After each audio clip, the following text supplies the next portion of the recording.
Helldivers 2. At once, a compelling shooter with some seriously impressive gunplay and tactical nuance, and an absolute meme-generating machine. We've been having quite a lot of fun with Arrowhead's hilarious ragdoll physics and surprisingly sound shooter, but there's just one problem. It's a bit of a nightmare for new players. Difficulty spikes out the wazoo, stratagems that require a PhD to instigate, and the ability to far too easily drop a nuke on your entire squad can make the game slightly tricky to get to grips with at times.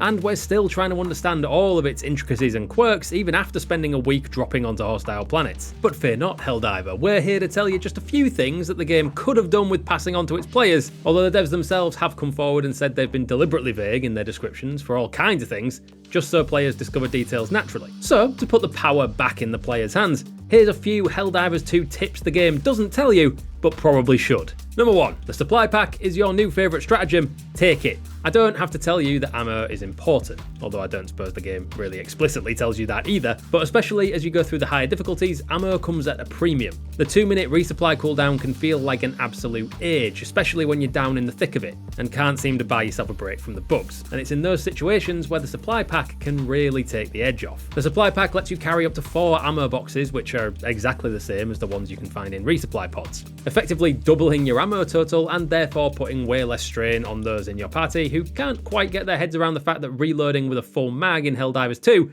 is basically punishable by firing squad. You can restock the pack with resupply pods as well, and after an even longer cooldown, you can even call down another supply pack for even more free ammo boxes. You'll need ammo to make it out alive, so don't sleep on the supply pack stratagem. Number 2, going prone can be a get out of jail free card. Technically, the game does tell you how important prone can be, but it does so rarely, I'm counting it.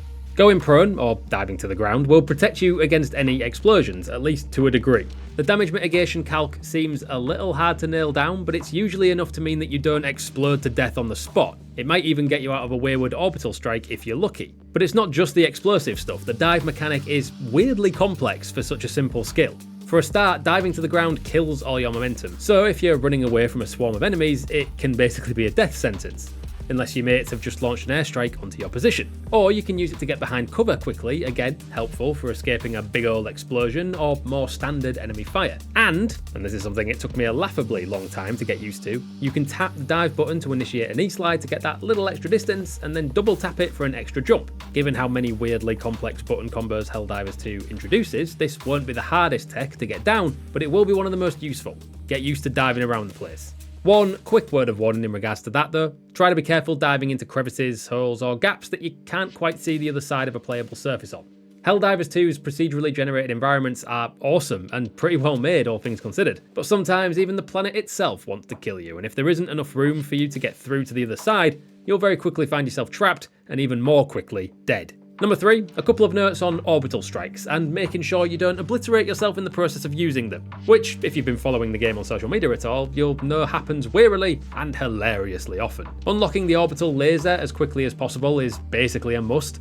It's easily one of the strongest stratagems in the game, creating a superheated cylinder of death that annihilates anything unfortunate enough to be in its AoE. Now it obviously has its downsides, you can only use it 3 times and it has a stupidly long 5-minute cooldown, but my god is it effective when you absolutely need to kill everything within a square mile of your position. Crucially though, as with all Orbital Strike strats, you need to understand how they're utilised by the game's AI. We have a habit as gamers of never really looking up, but if you do in Helldivers 2, you can actually see where your stratagems are coming from, which means you can track its trajectory to your target. The problem, at least for you if you happen to be near the firing line, is that Orbital Strikes will always fire from your ship at the centre of the skybox. Now that might sound innocent enough, but what it means in practice is that you have to take into account the hills, structures and land masses around you that might intercept your carefully planned assault. Because your ship can, and often when it's most important of all, will miss your target and hit the broad side of the hill you stood on to watch the carnage rain down. So just try and keep in mind your position on the map and the position of where your orbital strikes are coming from. Because while blowing yourself up by accident is very funny, it's also embarrassing, and you're better than that. Number 4, killing enemies goes beyond pointing and shooting. For example, did you know that Helldivers 2 has a bit of a dismemberment system? Sort of. You can literally disarm automatons and bugs and render them pretty much harmless. or at least as harmless as biological and robotic machines of death can be. It makes automatons only able to take punches at you and makes bugs move way slower, making them much easier to either run away from or take down if you just need to buy time for your party to catch up. It's also worth keeping in mind that drop pods and ships can be just as deadly as weapons if you use them right. Your drop pod can decimate basically anything you put your mind to if you can land a direct hit. It'll take out even massive enemies and bosses as long as you line it up just right. And by the same token, automaton dropships can be taken out before they manage to set down their mandated supply of enemies. A couple of well-placed shots on their engines is usually enough to do the job and can significantly reduce the ground force you're having to deal with, in theory, making your objective a lot easier to accomplish. Number 5. Non-lethal strikes can be just as good as lethal ones. It can be easy in Helldivers 2 to lean a bit too far into damage output. If it doesn't instantly vaporize every living thing around me, then why would I want to waste a cooldown on it, right? Wrong. Guns are obviously important, but especially when you start pushing the higher difficulties, enemies, particularly automatons, will carry a boatload of armor that quickly makes your weapons feel little more than pea shooters unless you're hitting their weak spots. Step in then your new best non-lethal friends, the EMS strike and the smoke strike. You only really need one of your party carrying these around, to be fair, but they can make a huge difference in the bigger fights. The EMS mortar is an AoE stun field that stops automatons where they stand, buying you crucial time to reload, flank around to hit a weak spot, or just get the hell out of dodge while you're still breathing. They're almost essential tools at the highest difficulties. With automatons around, smoke strikes can have a similar impact, if slightly less effectively. Smokes will break an enemy's line of sight on you, which can buy that aforementioned time to do what you have to do, although bots will quite often just walk out of the smoke screen and carry on blasting, so they're not quite as impactful as an EMS strike. What's especially important about these non-lethal strikes though is that they have quick cooldowns, making them way easier to spam than some of the bigger damage dealing abilities you can equip. And there's absolutely no risk of accidentally blowing yourself to smithereens with them. An EMS strike will stun you and your party as well as any automatons around if you're in its AoE, but it won't hurt you. And smokes are just smokes, so they're easier to use in tight close quarter fights and you can use them way more often. Win-win.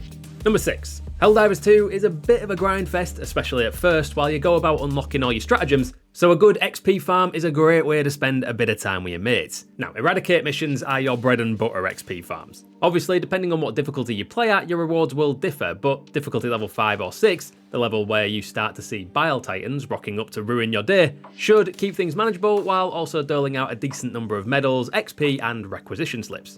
And if you have a party all equipped with a mortar sentry to use, you can basically let these missions play out fast and loose. The smaller map size means mortar sentries will nuke stuff before you even see it, and if you're efficient, you can run through a reasonably difficult eradicate map in a little under 4 to 5 minutes, depending on your luck of the draw with enemy spawns. So that's about 4 minutes for 5 medals, a good amount of requisition slips, and 500 XP each and every time. And you can rinse and repeat this by simply abandoning the operation and seeking out another eradicate map. It's basically free money and can make that early game grind just that little bit easier to swallow.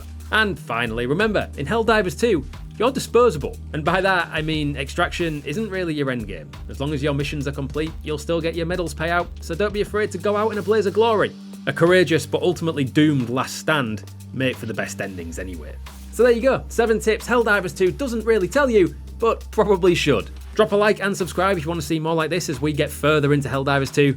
And while we've got you here with us at GG Recon, check out these videos here.